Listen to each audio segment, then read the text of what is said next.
자, 국민연금이 기금운용위원회를 통해서 주식 범위 한도를 1%포인트 이상으로 늘렸죠. 그래서 탄력적으로 앞으로 주식을 운용할 수 있겠다라면서 기대를 높였는데 유가증권 시장에서는 기대를 반영하지 못하는 한편 코스닥은 이번 달 들어서 4거래일 빼고 11거래일 내내 순매수를 했습니다.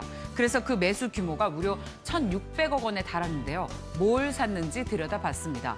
코스닥 시가총액 중에 대부분을 차지하고 있는 제약바이오, 그리고 요즘 시장에서 가장 각광인 2차 전지와 반도체 소재주들을 집중적으로 사들였습니다.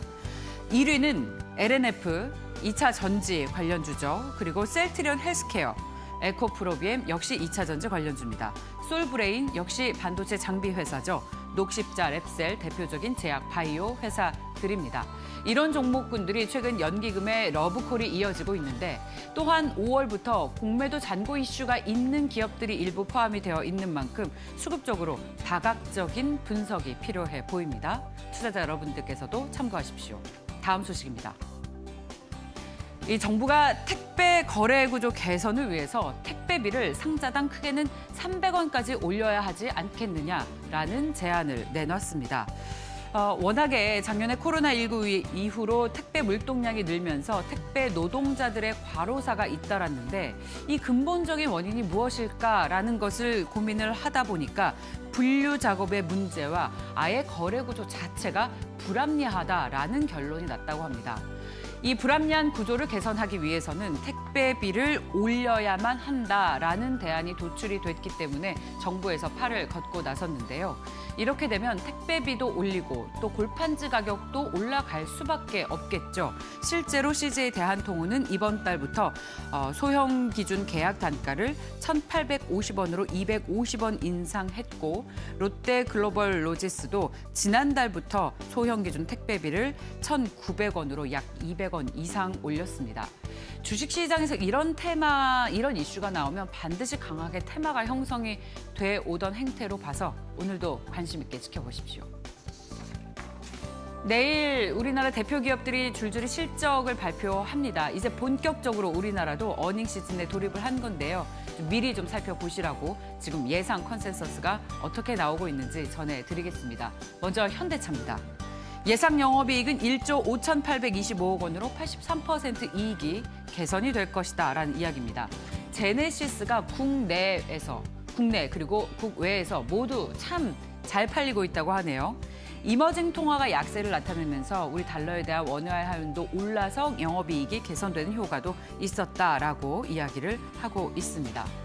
자, 현대차는 이런 이슈들이 계속 있는 가운데 지금 중국에서 모토쇼에서 현대차와 기아가 전기차를 새롭게 선보이고 있는 만큼 전 세계의 관심 또한 집중되고 있습니다. 기아도 실적을 내놓습니다. 1조 1,585억 원으로 이익이 무려 160%나 늘 것 같은데 역시 신차 효과입니다. 미국과 인도에서 셀토스, 소렌토, 텔루라이드가 잘 팔리고 있다고 하네요. 그리고 역시 상하이 모터쇼에서 선보인 기아 전기차 EV6도 앞으로 실적 모멘텀의 어떤 계기가 되지 않겠느냐라고 증권사 연구원들은 기대를 하고 있습니다. 자, 앞으로 이렇게 실적 개선이 전망이 되고 있는 가운데 현대차와 기아의 실적 발표, 앞으로 또 어떤 전망이 나오는지 계속해서 관심 가져보셔야 되겠습니다. 삼성 SDS도 예상 영업이익이 1,935억 원으로 13% 늘어날 것이라는 기대인데요. 역시 IT 서비스 시장 회복에 따른 호실적으로 호평이 나오고 있습니다. LG생활건강도 관심입니다. 영업이익이 3,557억 원으로 6% 정도 늘 거라고 보는데 중국 법인과 면세점 사업이 회복될 것이라는 기대감이 있는 것이 저희 계속 전해드렸습니다만 코로나19가 최악의 상황을 피한 중국에서 소비가 계속 늘어나고 5월 달에 노동절에 또 소비가 늘면서 우리나라에 이렇게 중국 매출 비중이 높은 기업들에 대한 관심이 높아지지 않겠느냐라는 이야기들 계속 나오고 있는데요. 작년에 코로나19로 생필품 소비가 워낙 많았기 때문에 이 부분은 기저효과로 크게 덕을 못 볼 것이고 또 음료 부분 역시도 작년에 워낙 많이 팔렸기 때문에 올해는 그것만큼 팔리지 못하겠지만 앞으로 중국 시장과 면세점 사업 부분에 대한 기대감이 나와 있습니다. 현대로템이 최근에 좀 강세를 보였었죠. 글로벌 기업 지멘스의 경영권 매각 가능성이 있다는 소식이 전해지면서 주식시장에서 관심을 모았습니다. 영업이익은 250억 원으로 무려 114% 늘어날 것이라는 전망이 나오고 있는데 그동안 저가 수주를 계속했어서 이익 개선에 도움이 안 됐었는데 이 부분이 감소를 하고 있고 또 구조조정이 완료되면서 고정비 부담이 줄어든다라는 호재가 있습니다.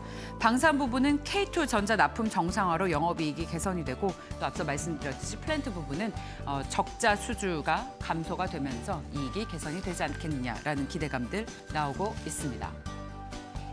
우리 기업들의 실적 컨센서스들이 워낙 잘 나오고 있어서 호재 만발인 것처럼 보이지만요. 저희는 호재도 악재도 모두 함께 전해드리도록 계속 균형 잡힌 시각을 가지기 위해서 노력하겠습니다. 오늘 증권사 객장에서는 어떤 종목을 보고 있을까요? 유안타증권 분당으로 가겠습니다. 백인범 과장님 나와주시죠. 네, 안녕하십니까? 네, 안녕하세요. 오늘 어떤 종목 보십니까? 네, 일단 건설업종 관련해서 좀 계속적으로 관심을 기울여 보십사 하여 일단 건설업종에 대한 투자 포인트 좀 점검해 보시면 좋지 않을까 말씀을 드리고 싶습니다.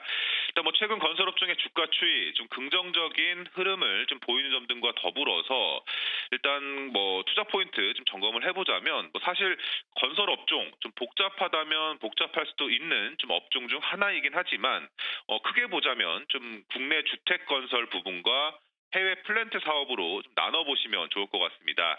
뭐 사실 이 건설사들의 그간 해외 플랜트 쪽 사업은 거의 사업 진행을 안 하는 게 나을 정도로 좀 좋지 못한 상황이 지난 몇 년간 좀 이어져 왔었는데 이 최근 들어 그 흐름이 바뀌고 있다라는 점에 주목을 해보시면 좋겠다 말씀을 드리고 싶은데요.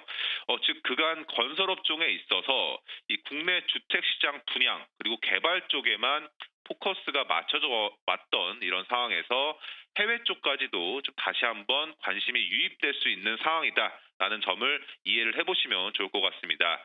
일단 뭐 이 같은 소식에는 이 현대 엔지니어링이 IPO를 한다는 소식 등과 더불어서 이 지난주에는 삼성 엔지니어링이 신규 해외 플랜트 수주를 했다라는 소식은 이 해외 쪽 사업 부분이 있는 이런 기업에도 시장의 관심이 유입될 수 있는 가능성을 높이고 있다라고 보시면 좋을 것 같고요.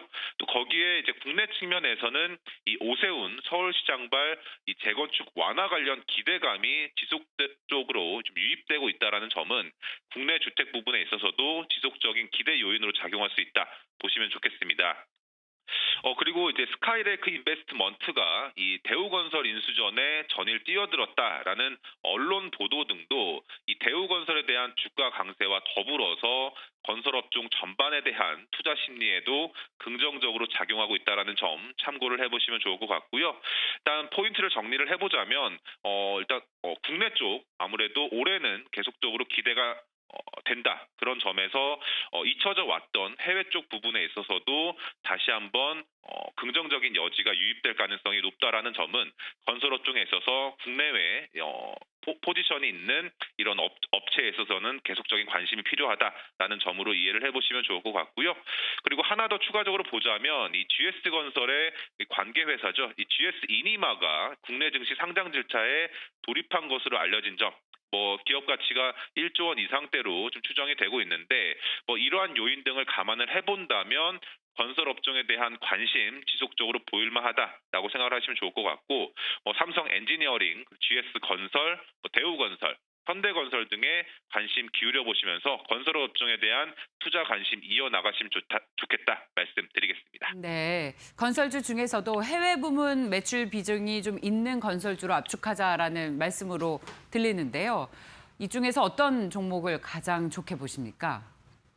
네, 일단 업종 내에서 가장 탑픽 종목으로 많이 꼽혀지고 있는 GS건설을 위주로 좀 살펴보시면 좋을 것 같고요. 건설 업종에 대한 흐름 자체가 최근은 현대건설이 치고 나가는 모습이긴 하지만 GS건설도 마찬가지로 추세적으로는 흐름 자체가 긍정적인 상황이기 때문에 앞서 말씀드렸던 GS 이니마의 상장 이슈도 더불어 있는 만큼 GS건설에 대한 관심 이어나가시면 좋지 않을까 생각을 하고 있고요.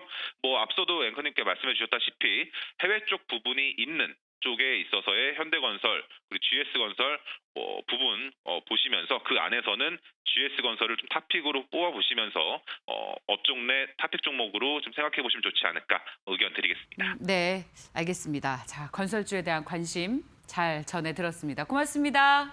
네, 감사합니다. 네.